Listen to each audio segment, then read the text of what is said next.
you've been training for 17 years. What is the most valuable lesson you've learned through Jiu-Jitsu? The most valuable lesson is Awesome. What's your name and what's your biggest accomplishment in Jiu-Jitsu? my name is Professor Chad Shaule, and actually my biggest accomplishment it has nothing to do with any competitions or tournaments. It's Okay. actually, co-opening up this this gym here with Professor Rodrigo. How long have you been training? Almost 17 years, just under 17 years. Yeah. Wow. Okay. So when did you open up this gym? With Professor Rodrigo in 2017, we're basically next door in a little office space where we had little makeshift mats, but we officially moved into this location in July 2018. That's amazing. And it's an amazing gym. Thank So you, congrats on that. What would be your biggest advice to someone who wants to start Jiu-Jitsu and they haven't started? Maybe it's fear or... Yeah, no, definitely, start with just a little research. Know what you're getting into, right? But just know, like, simple things. Like, it's a grappling sport. There's clutching and grabbing, and the majority of the action is on the ground.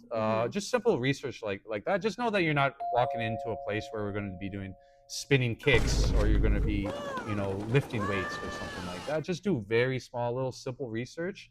Look up a bunch of gyms in the area and go try out free trial class. You can't go wrong with trying a free trial class. Exactly. Yeah. And so you've been training for 17 years. What is the most valuable lesson you've learned through Jiu-Jitsu? The most valuable lesson is taking care of my training partners when I train myself. Yeah. Taking care of my training partners, pushing them to the limits, but adjusting my game and training in controlled ways that preserves them, because I need them really bad. They need me. We need each other. So preserving, training in ways to preserve my training partners.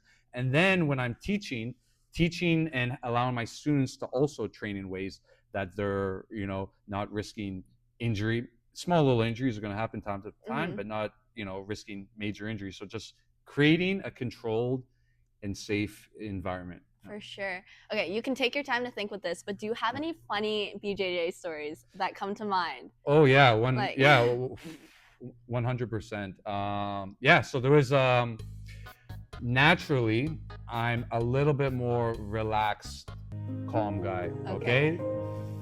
A little bit more shy and introverted until I get to know you. Okay. Then I won't shut up. I'll talk your ear off. Okay, as you guys probably found out here today. I'm naturally a little shy. Now that translates to my competing and my training on the mats. I'm a little bit more reserved. Okay, I start matches a little slow and then I pick up along the way. I start when I was a blue belt. A very important final match that I had, and coffee didn't get me going, and I started the match a little lazy, and I went down 2 points pretty quick. No. And there was a little pause in the action to tie our belts. Professor Rodrigo took me to the side, woke me up, gave me a nice touched my chest politely, woke me up a little bit. Again, this was in 2012. Times were a little bit. He was allowed to do that. He gave me what I needed. I didn't want any other way. He woke me up. He said, "Chad, get your stuff together. Okay. Get back in there." I said, went in there, took the guy down, passed his guard, mounted him, submitted him. Oh, amazing. Yeah, I could see him doing that. That's really funny. How many competitions have you done? Are you like regular competer? So 17 years, right? So at least 100 and probably 125, 150, to be honest. I have not counted them, but when I started probably in my second month of training as a white belt, again, 17 years ago, at least once, twice, sometimes 3 times a month. I don't have an exact number for you, but let's just say over 100. And what's the biggest one that you've done? The biggest one by far is the IBJJF Worlds in California. I got bronze as a blue belt. IBJJF Pans in California. I got bronze as a purple belt, silver as a blue belt. IBJJF Europeans in Portugal. Wow. As a purple belt, I got second in my weight division, third in the open weight. So I would say those 3 are the biggest ones. Yeah. That's crazy. And like when people are starting jiu-jitsu, they're just getting, they're white belts, they're getting smashed, they're dealing with losses. How would you say you dealt with those losses in such a huge stage competing? Yeah. I'm a little stubborn. Like I just keep showing up, and Yeah. that's a big thing. Like just not taking anything too serious. I'm gonna say that. Not taking things too serious. If I was getting submitted, if I was getting just, you have bad training sessions. Sometimes you have bad months. Sometimes you have a bad year if you're a white belt. Yeah. Right. I would say not taking it too serious. Just laugh it off. You're gonna slap hands and go again, and just focus on acquiring skill, gaining experience, and be patient, and come back, show up the next day. Yeah. Exactly. Okay, gi or no gi? The debate. Yeah. So again, 17 years, probably about 13 of those years, I trained only in the gi. I mean, Yeah. I would do a no-gi class once a month. I competed in no-gi competitions, literally just trying to play my gi game. I prefer to teach in the gi. I do prefer to train in the gi. Yeah. But I love no gi. Yeah. And we saw you armbar Professor Steve 20 times. Is that your favorite submission, or were you just flexing? Yeah, no. What do you like to do? Kudos to Steve for letting me look, so good out there with all those arm bars.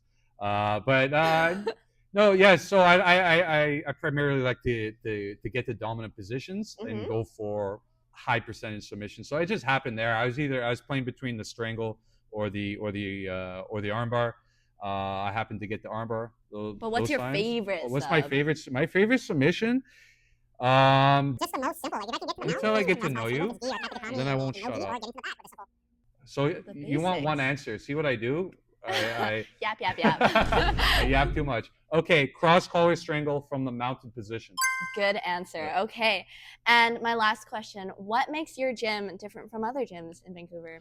Yeah, we're very friendly, and we're not. I'm gonna say we're not competition focused. A lot of course, we have people that compete.